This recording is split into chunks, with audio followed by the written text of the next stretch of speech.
بصرہ کے ایک دور افتادہ گاؤں میں 3 گہرے دوست ہمدان، زید اور خلیفہ رہتے تھے۔ ان کی دوستی پورے گاؤں میں مشہور تھی۔ ہر کوئی ان کی مثال دیتا کہ سچی دوستی کیا ہوتی ہے۔ وہ ہمیشہ ایک ساتھ رہتے، ایک ساتھ کھاتے، ایک ساتھ ہنستے اور ایک دوسرے کی پریشانیوں میں ہمیشہ کندھے سے کندھا ملا کر کھڑے رہتے۔ اگر کسی ایک پر کوئی مشکل آتی تو باقی 2 اس کے ساتھ کھڑے ہو جاتے۔ لیکن وقت ہمیشہ ایک جیسا نہیں رہتا۔ بعض اوقات زندگی ایسے موڑ پر لے آتی ہے جہاں آزمائشوں کے بادل چھا جاتے ہیں۔ ایسا ہی کچھ ان تینوں دوستوں کے ساتھ بھی ہوا۔ حالات نے پلٹا کھایا اور وہ سب غربت کی لپیٹ میں آ گئے۔ پہلے تو انہوں نے کسی سے مدد لینے کے بجائے آپس میں ہی گزارا کرنے کی کوشش کی، لیکن جیسے جیسے دن گزرتے گئے ان کی مشکلات بڑھتی گئیں۔ جہاں پہلے وہ بصرہ کی گلیوں میں بے فکری سے گھومتے پھرتے تھے، اب فاقوں کی نوبت آ گئی تھی۔ ایک دن تینوں ایک برگد کے درخت کے نیچے بیٹھے اپنی قسمت پر غور کر رہے تھے۔ بھوک نے ان کے جسم کو کمزور کر دیا تھا، لیکن ان کے حوصلے بلند تھے۔ وہ جانتے تھے کہ حالات ہمیشہ ایک جیسے نہیں رہتے،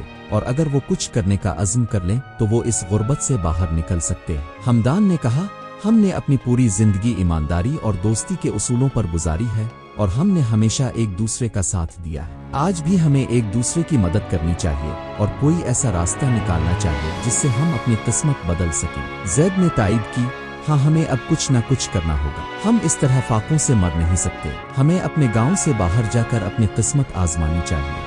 خلیفہ نے بھی ان دونوں سے اتفاق کیا، چلو بصرہ کی طرف چلتے ہیں، وہاں ہمیں کوئی نہ کوئی کام ضرور مل جائے گا۔ یوں تینوں نے اپنا تھوڑا بہت سامان باندھا اور بصرہ کی طرف روانہ ہو گئے۔ یہ سفر آسان نہیں تھا۔ راستے میں کئی مشکلات آئیں۔ کئی دن وہ بھوکے رہے، کبھی کسی دریا کے کنارے سستا لیتے، کبھی کسی اجنبی بستی میں رات بسر کرتے۔ آخر کار وہ ایک ویران جنگل میں پہنچے۔ دن بھر کے سفر کے بعد وہ شام کو تھکن سے چور ہو گئے۔ خلیفہ نے ایک جگہ رک کر کہا، یہاں قیام کرتے ہیں، رات گزار کر صبح دوبارہ سفر شروع کریں گے۔ ہمدان لکڑیاں اکٹھی کرنے نکل گیا تاکہ آگ جلا سکیں۔ زید کیمپ لگانے میں مصروف ہو گیا، جبکہ خلیفہ کھانے کا انتظام کرنے میں لگا رہا۔ کچھ وقت کے بعد تینوں نے مل کر کھانا کھایا اور ایک دوسرے کے ساتھ زندگی کی تلخیوں پر غور کرنے لگے۔ کیا ہم نے اپنا گاؤں چھوڑ کر صحیح فیصلہ کیا؟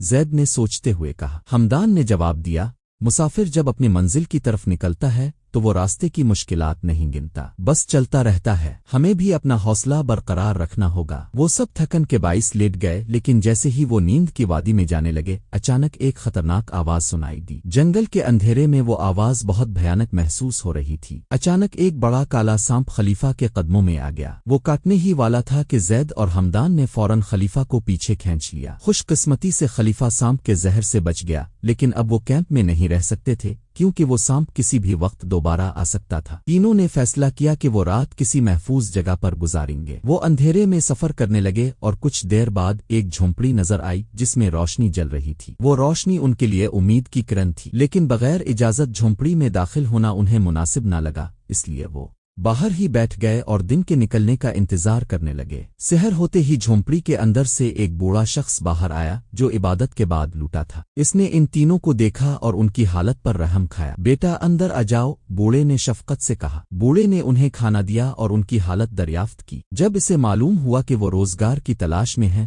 تو اس نے کہا، بیٹا میری ایک بکری اس جنگل میں کھو گئی ہے، اگر تم لوگ اسے تلاش کر دو تو میں تمہیں اچھا انعام دوں گا۔ تینوں دوستوں نے ناشتہ کیا اور بکری کی تلاش میں نکل کھڑے ہوئے۔ جنگل میں کئی خطرناک جانور تھے، لیکن انہیں اپنی محنت پر یقین تھا۔ کافی دیر تلاش کے بعد انہیں ایک درخت کے نیچے وہ بکریاں نظر آ گئیں۔ انہوں نے اللہ کا شکر ادا کیا اور بکریاں لے کر بوڑھے کے پاس پہنچے۔ بوڑھا بہت خوش ہوا اور اس نے تینوں کو سونے سے بھری ایک تھیلی دی۔ بوڑھے نے کہا، بیٹا تمہاری ایمانداری کی وجہ سے میں یہ خزانہ تمہیں دے رہا ہوں، یہ تمہارا حق ہے۔ تینوں دوست بہت خوش ہوئے اور بوڑھے کا شکریہ ادا کر کے وہاں سے روانہ ہو گئے۔ وہ اب دوبارہ اپنے گاؤں کی طرف جانے لگے۔ راستے میں ہمدان کھانا لینے کے لیے ایک بستی میں گیا جہاں اسے کھانے میں زہر دینے کا خیال آیا تاکہ وہ پورا خزانہ اکیلا حاصل کر سکے۔ دوسری طرف خلیفہ اور زید نے بھی یہی سوچا کہ اگر وہ ہمدان کو مار دیں تو خزانے کا بڑا حصہ انہیں مل جائے گا، لیکن جیسے ہی اذان کی آواز ان کے کانوں میں پڑی انہیں اپنے گناہ کا احساس ہوا۔ اللہ کے خوف نے ان کے دلوں میں روشنی پیدا کر دی اور وہ اپنی نیت سے تائب ہو گئے۔ تینوں دوستوں نے مل کر ڈاکوؤں کا مقابلہ کیا اور انہیں شکست دی۔ اس کے بعد وہ اپنے گاؤں پہنچے اور خزانہ آپس میں مساوی تقسیم کر لیا۔ انہوں نے اپنی زندگی کی حالت بدلنے کے ساتھ ساتھ گاؤں کے دیگر غریب لوگوں کی مدد بھی کی۔